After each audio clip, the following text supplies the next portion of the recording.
Today's episode is brought to you by Angie. Angie has made it easier than ever to connect with skilled professionals to get all your jobs and projects done well. Let me tell you, there's the version of it where you try to do something at home, and then there's a version of it where you have someone help you, you watch them do it the right way, and you go, thank God I didn't try to do that myself. I have fully done things around the home that I think look good, and then a bang in the night, and I wake up to a shelf collapsing, a painting falling off the wall. I've seen it all go south. I own a home, and I can tell you, I know how much work it can take. Whether it's everyday maintenance and repairs or making dream projects a reality, it can be hard just to know where to start. But now all you need to do is Angie that and find a skilled local pro who will deliver the quality and expertise you need. Whatever your home project, big or small, indoor or outdoor, you can Angie that and connect with skilled professionals to get the project done well. Right now, one of my wish lists is I want a bike for my condo in Milwaukee, and I would love to rig it up on a pulley in the ceiling because I have one of those like lofted ceilings, but I'm so scared to try that on my own. Angie has 20 years of home experience, and they've combined it with new tools to simplify the whole process. Bring them your project online or with the Angie app. Answer a few questions and Angie can handle the rest from start to finish, or help you compare quotes from multiple pros and connect instantly, which means you can take care of any home project in just a few taps. Because when it comes to getting the most out of your home, you can do this when you Angie that. Download the free Angie mobile app today or visit Angie.com. That's ANGI.com. Ladies and gentlemen, boys and girls, and those who don't identify as either, you are listening to Ratchet and Respectable from Paris. Yes, I'm finally back. I flew back on Sunday, flew from Bali to Dubai. I think that was 7 or 8 hours. And then another 7 or 8 hours from Dubai to Paris. It wasn't as bad, though, as you would think. I did get a decent amount of sleep, but the last leg of the flight, this baby, and mind you, like the baby had been quiet for like 6 hours of the flight, but the baby was like, I've given it all I've got. And the baby just lost it and proceeded to scream for about 2 hours. Luckily, I had my Apple headphones. I have the Max ones. I asked a friend to bring me a pair in Paris because buying them over here, they were extra $300 than they are in the States. So I was able to put my headphones on. The noise blocking on those Apple Max headphones is amazing. You think you're the only person that exists in the world. I blocked that baby right out. So it was a really long flight, but worth it. So I had a very clear mission in leaving Bali. Actually, 2 missions. And if it were not for them, I probably would have extended my stay in Bali because I really didn't want to leave. I love that place. I love Paris too. I love a lot of places. That's not the point. The point is I was headed back to Paris for the opening night of Ursher in Paris. Everyone who knows me or even listens to this podcast knows how completely and utterly obsessed I am. It's been like this since I was a teenager. Like, it is what it is. But there was no way that I wasn't going to see Ursher in Paris, especially since I haven't been able to get back to Vegas. I saw his first go round in Vegas, but apparently he's completely changed the show. And I wanted to see the new one, but I was like, am I flying back to America?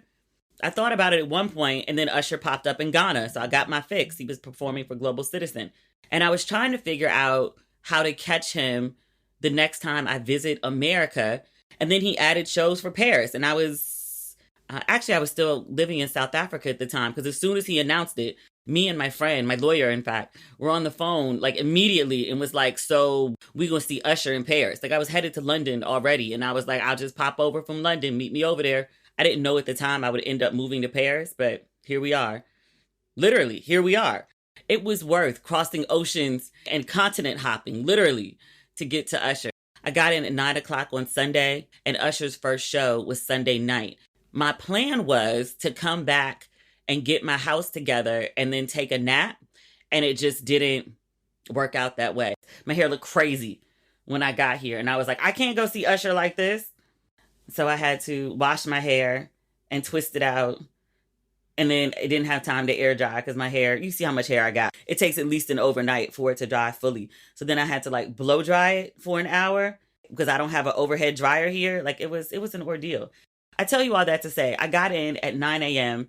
Ursher was at 8:30. I was running around like crazy trying to get the apartment together and then get me together and then show up and meet some friends and head over to Ursher. No complaints. The show was absolutely worth it. I've seen Ursher in Vegas. I've seen Ursher in Ghana. And that's just like in recent years. I'd seen him at the Apollo many years before. And I want to say he either opened for Beyonce or Janet Jackson. I'm a bigger Ursher fan now than I was even then. Like, I liked Usher back then. Like, I'm obsessed with Usher at this point. He's just matured as a personality, as a performer. And he was already super, super good, but he's just beyond great. I would say he's even gone beyond great into pure excellence. I thought he was even better in Paris than I remember him at the Vegas show. But like this one, I think was his best yet. It didn't help that at one point in the show, he jumped off the stage and ran into the audience, like literally in my section, and just sang for like 15 minutes. And I was like, oh my God, oh my God, oh my God. I posted videos and pictures of all of this. If you're an Usher fan and you haven't been on my Instagram, you should go expeditiously. I posted a whole bunch of reels and a whole bunch of stories, and I turned the stories into a highlight. I'll leave them up for about 7 days before I take them down. So with haste, if you are an Usher fan, you might as well just stop listening right now. Pause the podcast and go to my Instagram at Demetria L. Lucas right now to get your Usher fix. Phenomenal. Absolutely phenomenal.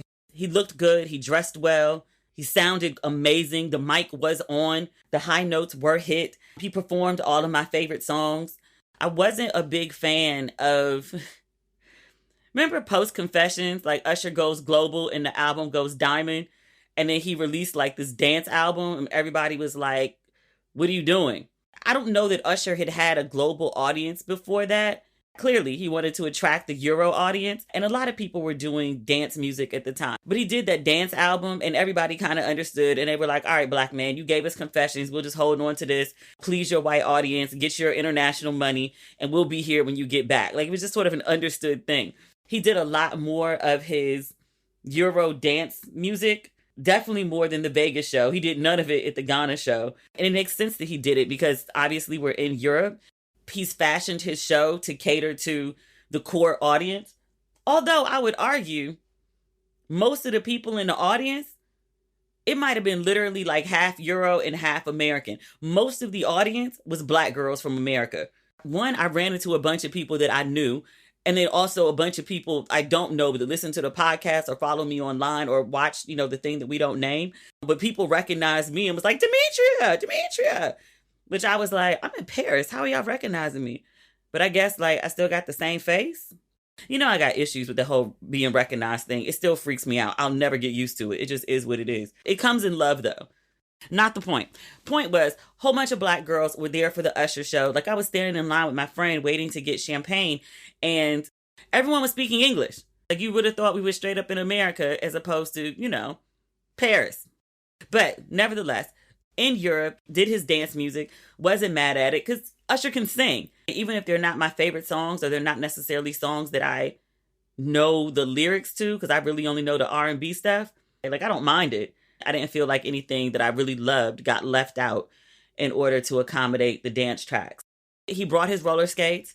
He brought his adult entertainment dancing and the tools of their trade. The stripper pole, they brought that. They created a whole strip club on the stage. There were some other fancy stage things. Like when he did Let It Burn, when I saw him in Vegas, this wasn't part of the act, but it looked like he was in hell with the red lights and the smoke. It looked like literally he was on fire. Really good stage direction, really good wardrobe. He started out wearing this all white suit, a jacket, a vest, and white pants. And then he had all these gold chains. And then he did some James Brown dancing. He did a little homage to James Brown. The funny thing was, when I was showing my mother the clips, I've compared Usher to Marvin Gaye for years. I think that's part of the reason my mother's not like the biggest Usher fan. I mean, he is a little young for her. I remember at one point trying to tell my mother who Usher was. And I was like, he's to me what Marvin Gaye was to you. And my mother was like, there is no comparison to Marvin Gaye. Like, became very territorial. Like, there is only one Marvin Gaye. And I was like, okay, I mean, all right. I didn't want to fight. I don't want to fight you. I don't want to fight you. She also didn't like Confessions. She just thought it was just a crass song about calling a woman to say you're having a baby with somebody else. She was like, it's too much. But I was showing her the videos that I had from the concert. She looked at the one where like Usher is shirtless and he has on his trousers and he's dancing around. And she was like, yeah, that's very Al Green. And then there was something else he was doing. And she was like, oh yeah, that's very Teddy Pendergrass. And I was like, oh, interesting. Like she sees all the influence. I mean, because she, grew up on them. But she sees a bunch of influences that I just never picked up on. I tried to get her to go to the Usher show. I was like, if you really want to see it, I'll see it again. And she was like, I'm not really that into Usher. I don't know any of his music. Like, I can't sing along or anything. And I was like, oh, well then, maybe we won't go. But I did look up tickets and found good seats. People kept asking me, I posted, not videos, but I just posted a picture of me screaming at the Usher show. And I was like, I lost my mind. And people were like on a scale of 1 to 10, how good was it? It's Usher. You know it's a 10. I screamed like a white girl watching the Beatles. You know, I'm usually like very composed, prim, proper. Because some people call it stick up the ass even. It is what it is. I lost it. Screaming my head off for no reason. It's on video too. I didn't post like the full screen. I posted one of them, but I did it like 4 times in a row. Like I had to get it out. I had too much energy. It was amazing. He humped the microphone stand. Like the microphone stand was down on the ground and the Usher got on top of it and humped it. I posted a video of that too. It was great. D Wade and Gabby were there. Usher went into the audience. You know how he does, like how he did with Kiki. But he went over to Gabby, and Gabby was just sitting there cheesing. She ain't push him away, just all her molars out. And D Wade obviously was right there next to her. And so Usher went over and he was like, man, he pulled himself back. And he was like, this man would crush my head. D Wade had all his molars out too. They were just happy about Usher. Usher was happy to see them. It was a big love fest. It was so good. Some people had asked me, they were like, how is the energy of the crowd? We're used to Americans and Usher and we go crazy, like Europeans and Usher. How did they react? I was like, one, there were white people there. The majority of the audience was black. They might have been black American, but a lot of black Brits, a lot of black Frenchies. Paris got black people. Actually, not even just Paris, France. France got black people. London, I had to go search them out sometimes. But France, they wander around freely. I mean, I wouldn't say necessarily like, you know, Atlanta or Brooklyn, but it's not as hard to find black people in, say, central Paris as it is in like central LA. So, you know, it's like Manhattan, but like not quite Harlem. Central Paris has the amount of black people that say you'll find in Midtown Manhattan. So there's a lot of white people, but you're never starved for a black face. Like in London sometimes, like I would play this game, and I used to do this in college because I went to a PWI. I would count to 10. I would see how high I could get before I saw another black person. London, central London, I could get all the way to 10 before I saw another black person. Paris, nearly impossible. Even in my little stushy neighborhood, there's a healthy amount of black people around. But yeah, mad black people, mad Frenchy black, lots of brown color, but not necessarily black. But very good energy. At one point, what's the song he does? It requires you to be on beat. I posted a video of that too. There was a lot of people that was off beat. It wasn't the black people. It was like the few white people that were there. They tried. Y'all ever see that video of Jay-Z? He's performing at Louis Vuitton Men's Fashion Week, Pharrell's first show. I want to say it was in May. I was in Paris then too. It was Men's Fashion Week then. It's Women's Fashion Week now.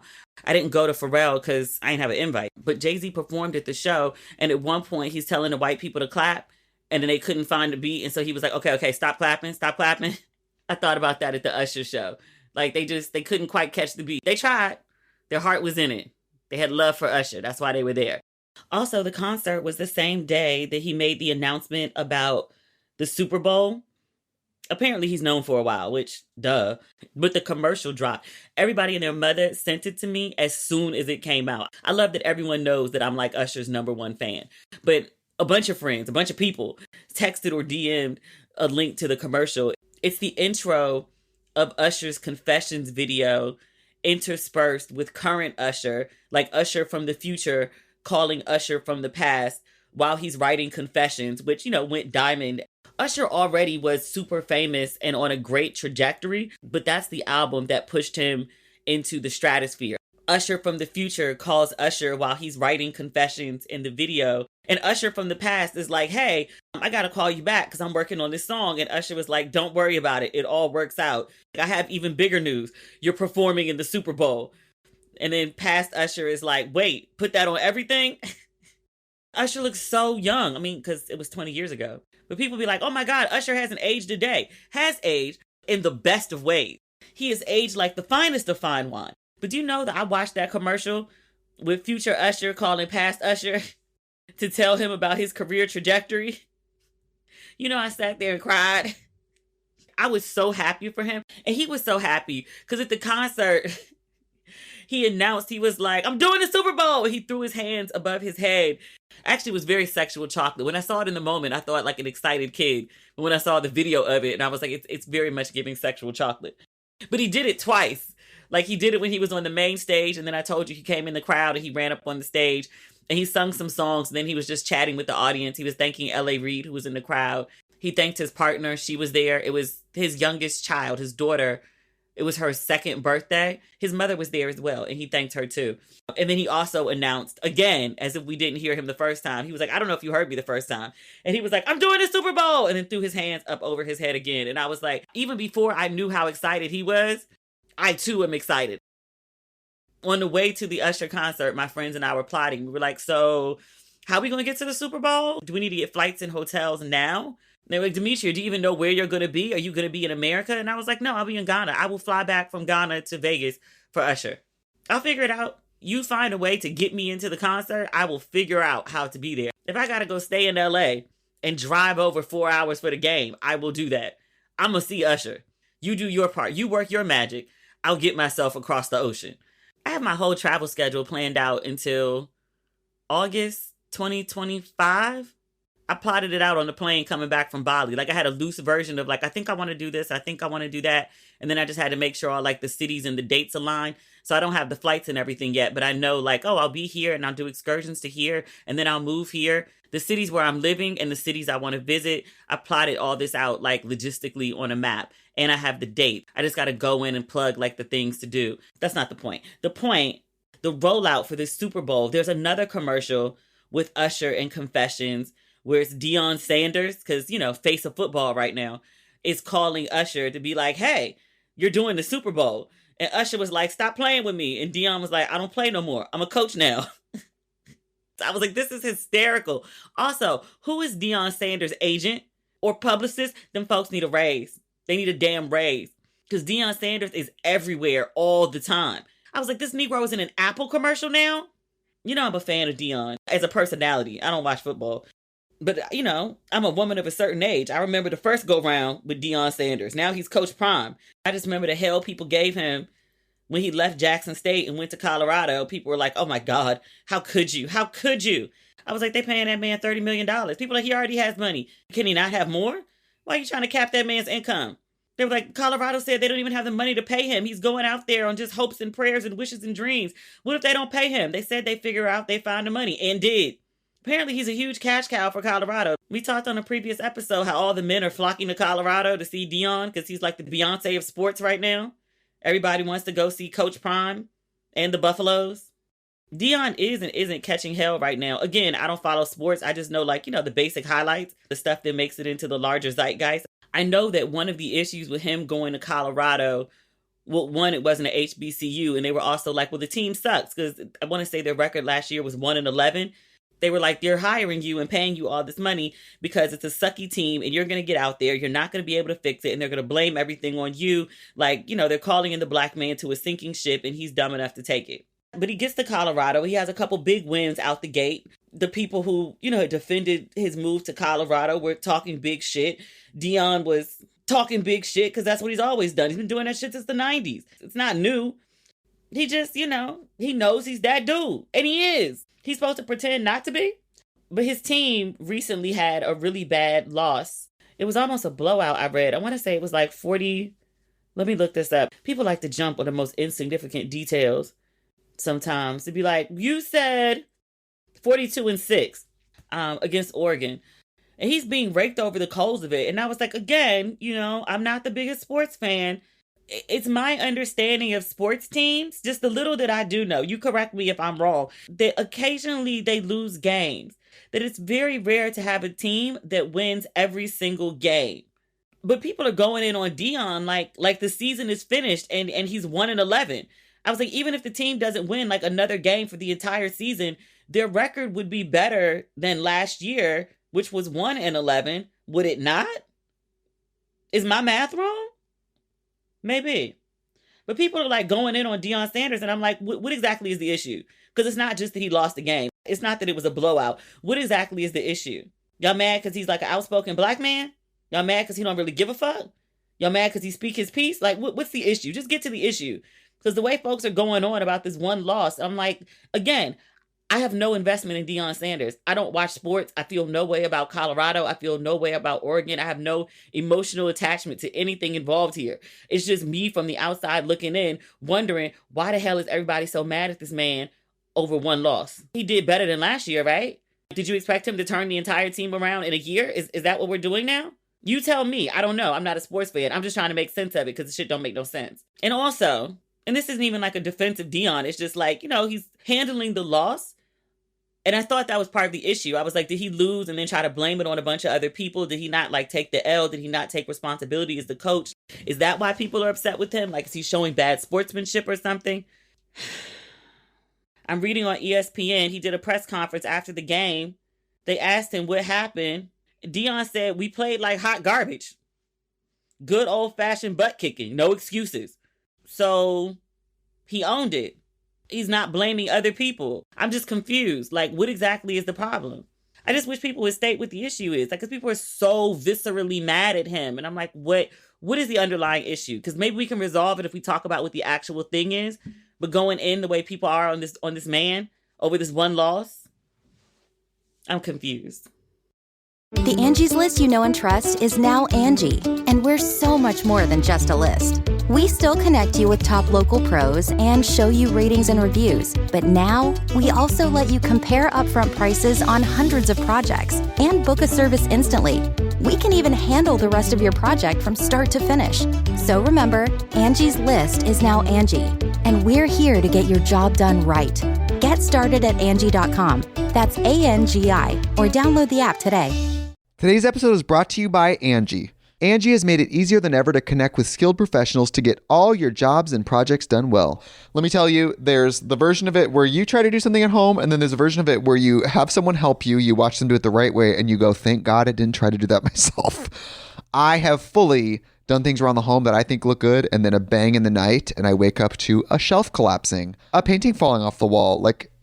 I've seen it all go south. I own a home, and I can tell you, I know how much work it can take. Whether it's everyday maintenance and repairs or making dream projects a reality, it can be hard just to know where to start. But now all you need to do is Angie that and find a skilled local pro who will deliver the quality and expertise you need. Whatever your home project, big or small, indoor or outdoor, you can Angie that and connect with skilled professionals to get the project done well. Right now, one of my wish lists is I want a bike for my condo in Milwaukee, and I would love to rig it up on a pulley in the ceiling because I have one of those lofted ceilings, but I'm so scared to try that on my own. Angie has 20 years of home experience, and they've combined it with new tools to simplify the whole process. Bring them your project online or with the Angie app.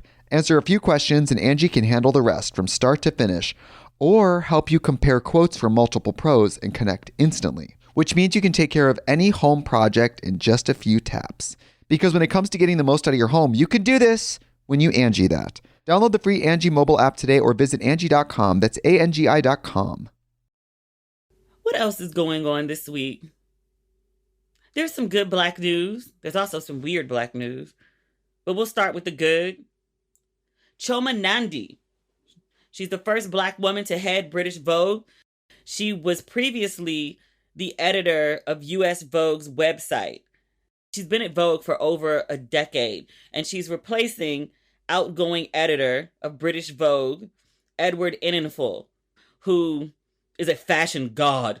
I haven't read American Vogue in forever and a day. It just bland. It's just a little whitewashed. It just doesn't hold my interest. But British Vogue, for the last, 30 some odd years, I've been obsessed with magazines. I've always preferred British Vogue or Italian Vogue even over American Vogue. They're a little edgier with the fashion, more inclusive, I think, of body shapes and colors, races of people that they include. Even the actual journalism, they just seem to tackle issues that I was more interested in than American Vogue. I really only paid attention to American Vogue for the covers and obviously the September issue, because that's when everybody goes full throttle. But otherwise, I've always preferred British Vogue. That said, Edward Enninful, just a genius, an artistic genius. It's beyond fashion. He just gets it. But he is not leaving Vogue. He's going to take on a bigger position. He was over British Vogue, and now he's taking a new position as global creative and cultural advisor at Vogue. And he will also be an editorial advisor at British Vogue. So basically, we're going to get a little sprinkle of Edward Enninful at all the Vogues globally, not just British Vogue. I was like, I'll take it. We get a black lady over British Vogue, and then we get a black man with a track record of amazing work over all the Vogues. I'll take it. So congratulations to both of them. This is good black news if you were at the Beyonce concert in Houston. It's not so good news if you were trying to go to Global Citizen. Meg Thee Stallion, cousin Meg, she was supposed to perform at Global Citizen, and she pulled out about 2 weeks ago because of schedule conflicts. I vaguely remember hearing at the time. I really didn't think much of it. Life happens. People need to pull out of things. I was like, damn, but Global Citizen is such a great look. Apparently, she pulled out of Global Citizen in order to perform with Beyonce at the Renaissance tour stop in Houston. And by all accounts, it was a great show.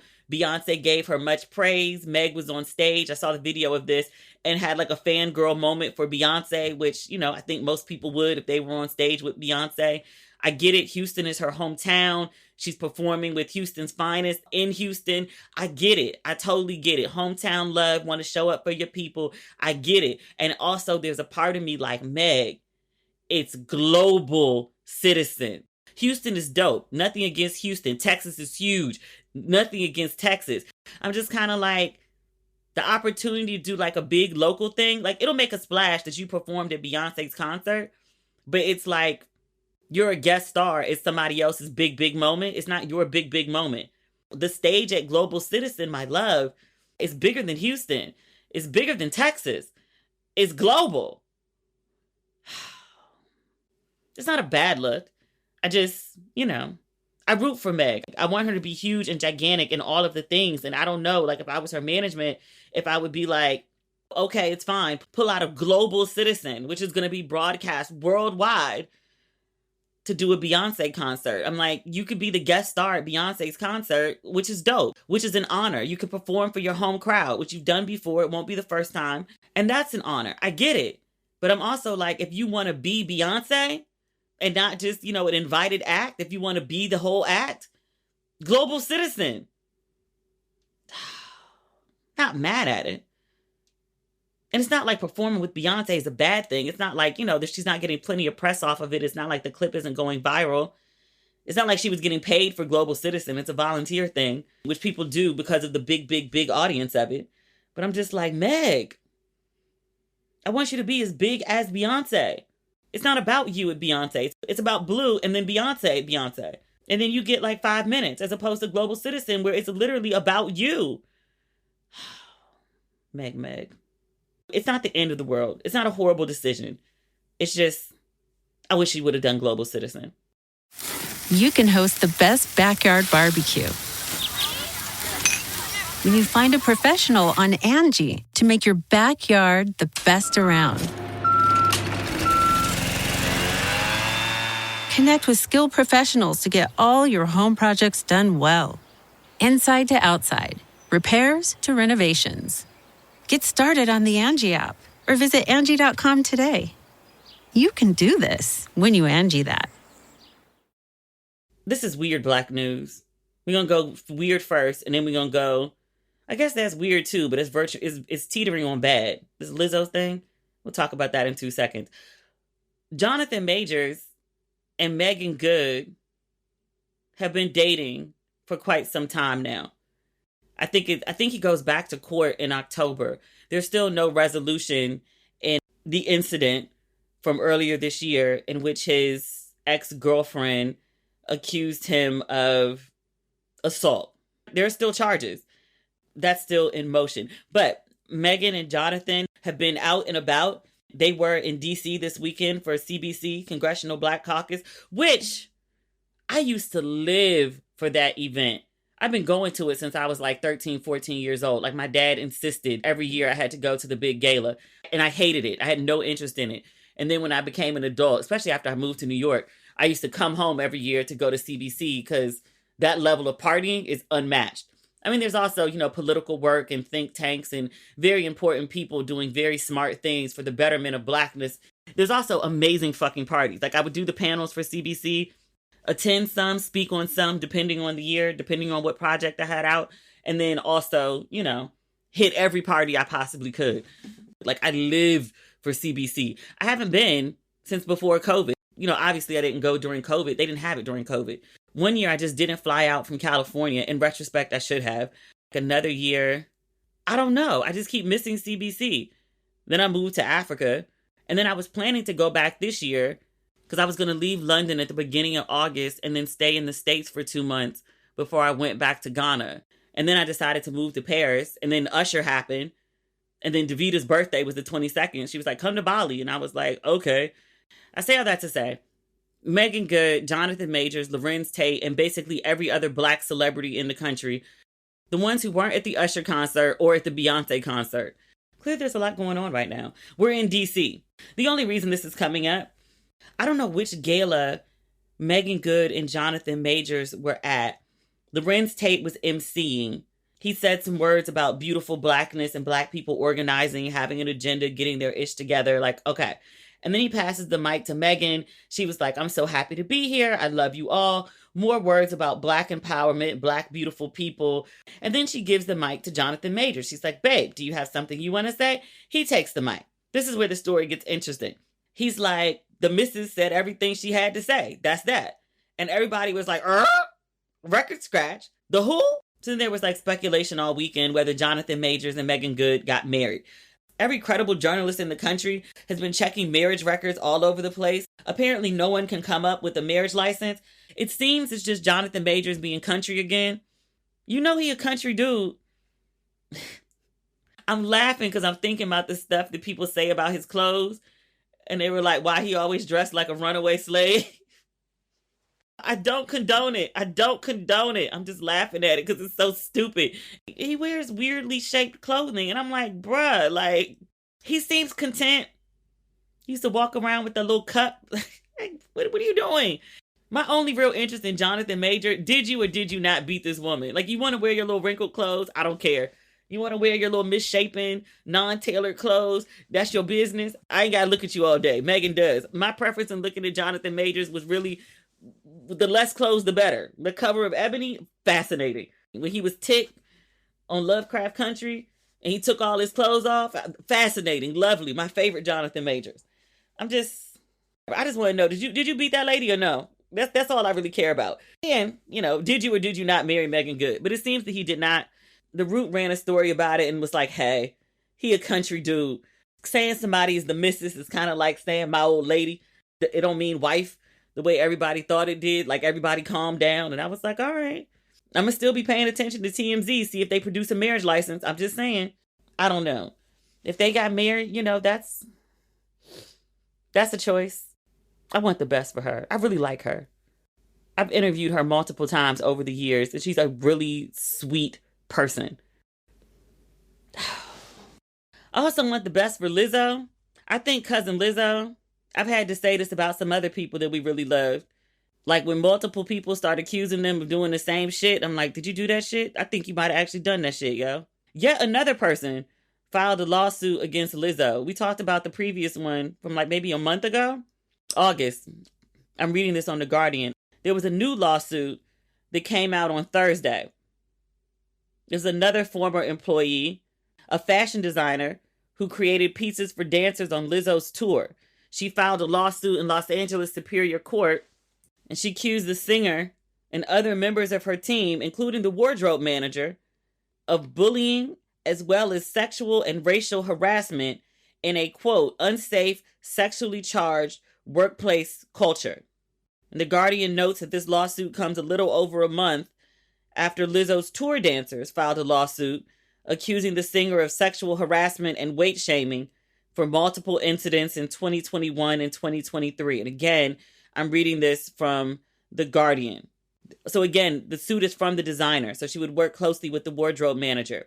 She says the wardrobe manager referred to the performers as, quote, fat, quote, useless, and, quote, dumb.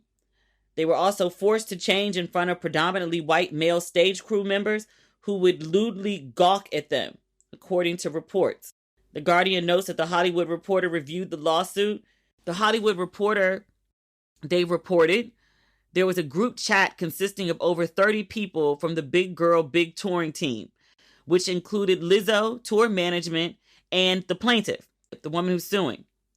They said in the group message, a backstage manager sent a photo graphically depicting male genitalia. Is that like a fancy way of saying one of the male staff put a dick pic in a group chat? I think so. She also talks about the tour in Amsterdam. My God, what happened on this tour? The woman who's suing, the fashion designer, said that she saw the wardrobe manager and other supervisors. She said they were discussing hiring sex workers for lewd acts. They were attending sex shows, and they were buying hard drugs. The designer says that the wardrobe manager threatened to kill her. She said that she would, quote, kill a bitch and also stab a bitch when she couldn't find her medication. She said during another incident, the wardrobe manager shoved a crew member in retaliation for revealing that she was threatening to quit. The wardrobe manager also snatched food out of a local worker's hand for attempting to take an assigned break. The designer says they were subjected to 20-hour daily shifts and frequently denied breaks. The designer says that she informed the tour manager about the wardrobe manager's behavior and about widespread racial and sexual harassment in which, quote, Black dancers were being mocked, objectified, and denied accommodations. The designer says that her complaints were overlooked and that she was fired before the end of her contract. She said working with Lizzo on the tour was, quote, living in a madhouse. She says, quote, it was totally shocking. I was listening to this Black woman on this huge stage have this message of self-love and caring for others and being empathetic and being strong and standing up for others. And I was witnessing myself, the dancers and the background vocalists and my local team in every city be harassed and bullied regularly. Now, in fairness, Lizzo's team denies these allegations as well. They also denied the allegations from August with the dancers who accused Lizzo of almost identical claims. A spokesperson from Lizzo said that this lawsuit is, quote, bogus, absurd, publicity stunt from someone who, quote, never actually met or even spoke with Lizzo. I think it's also notable that this lawsuit was filed on the same day that Lizzo was receiving a humanitarian award from the Black Music Action Coalition. It's the Quincy Jones Humanitarian Award. The ceremony took place at the Beverly Hilton in LA. She donated $250,000 in June to Black-led organizations dedicated to helping Black youth, women, and the trans community. She's also had some philanthropic efforts with LGBTQ plus advocacy and initiatives like Planned Parenthood. Lizzo said during her speech, she says, quote, it's easy to do the right thing when everybody's watching you. And it's what you do in those moments when nobody's watching that defines who you are. She continued, I'm going to continue to be who I am no matter who's watching. I'm going to continue to shine a light on the people who are helping people because they deserve it. I'm going to continue to amplify the voices of marginalized people because I have a microphone and I know how to use it. I said this before when we talked about Lizzo, when we talked about the dancers who were suing her. And also the dancers who came to her defense and was like, no, this tour has actually been wonderful and life-changing. We don't know what those other people are talking about. I think all of it's probably true. I think Lizzo can probably be a really wonderful person. I also believe she can probably be a maniac. Just because the number of people on the tour who were saying like this shit was crazy, I think that's probably true too. Some accusations are easily verifiable. Did the man or did he not post a dick pic to the group chat? All you need is a screenshot from the group chat. Did it happen or did it not? I'm a guess if the lawyers went ahead and put it in the lawsuit, they have some proof of it. Was anything done about it? Because that's wild. In entertainment, things are fast, things are loose, all sorts of boundaries tend to get blurred, crossed. It's when people, back up and do a running start and hurl themselves over the line of what's decent and what's not. The blurred lines are one thing, but like when you go all the way to the other side, like a dick pic, you have to address those things. That can't just happen and then nothing's done about it. The changing in front of men, berating the dancers. The entertainment industry has been full of, crazy people for a very long time. It's part of the allure, to be quite honest. The things that happen on the road, on tours are shit that's so crazy when you hear the stories. You're like, that couldn't have possibly happened, and yet did. We're in a different era now. People can't act like that. I mean, they can, and they do, and there are consequences to pay for it. I absolutely think that the women who are coming forward and saying like these crazy things happened on tour, it probably did. So I want the best for Lizzo, but like I need ma'am to get her shit together, because this ain't a good look. Because every time someone mentions Lizzo's name as of late, it's not about the music. It's not about the work. It's not about the performance. It's not even about the flute. It's not even about her twerking or showing her ass or her fashion line. She's taking a huge brand hit right now. So I was like, I need you to clean up your brand shit, but I also need you to like, clean up your shit and treat people better, or make sure the people that you hire to be over people are treating them better. A lot of the accusations, at least in this lawsuit, aren't really against Lizzo. They're against people that were hired in management positions to oversee people. And they're probably not handpicked by Lizzo, but, Lizzo's the name. And it's all considered her production. So she gets tied up in it. The first lawsuit, there were some things that were directly against Lizzo. Like the Amsterdam situation with like the vaginas and the bananas. I think there were a couple banana situations. One of the women accused Lizzo. She was like, she was so angry and she thought Lizzo was going to hit her. And I was like, oh God. Like that was a direct Lizzo accusation. But most of the stuff is about Lizzo's team. Lizzo's the face of it all. So, and the money of it all. So she going to take the hits. I need everybody to pull it together. Stop showing their ass. Literally show your ass if that's how you feel. But figuratively, stop showing your ass and get your shit together. All right. That's the episode for this week. Talk Friday. Bye.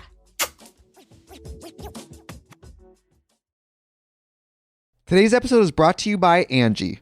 Angie has made it easier than ever to connect with skilled professionals to get all your jobs and projects done well. Let me tell you, there's the version of it where you try to do something at home, and then there's a version of it where you have someone help you, you watch them do it the right way, and you go, thank God I didn't try to do that myself. I have fully done things around the home that I think look good, and then a bang in the night, and I wake up to a shelf collapsing, a painting falling off the wall. I've seen it all go south. I own a home, and I can tell you, I know how much work it can take. Whether it's everyday maintenance and repairs or making dream projects a reality, it can be hard just to know where to start. But now all you need to do is Angie that and find a skilled local pro who will deliver the quality and expertise you need. Whatever your home project, big or small, indoor or outdoor, you can Angie that and connect with skilled professionals to get the project done well. Right now, one of my wish lists is I want a bike for my condo in Milwaukee, and I would love to rig it up on a pulley in the ceiling because I have one of those like lofted ceilings, but I'm so scared to try that on my own. Angie has 20 years of home experience, and they've combined it with new tools to simplify the whole process. Bring them your project online or with the Angie app. Answer a few questions and Angie can handle the rest from start to finish, or help you compare quotes from multiple pros and connect instantly, which means you can take care of any home project in just a few taps. Because when it comes to getting the most out of your home, you can do this when you Angie that. Download the free Angie mobile app today or visit Angie.com. That's ANGI.com.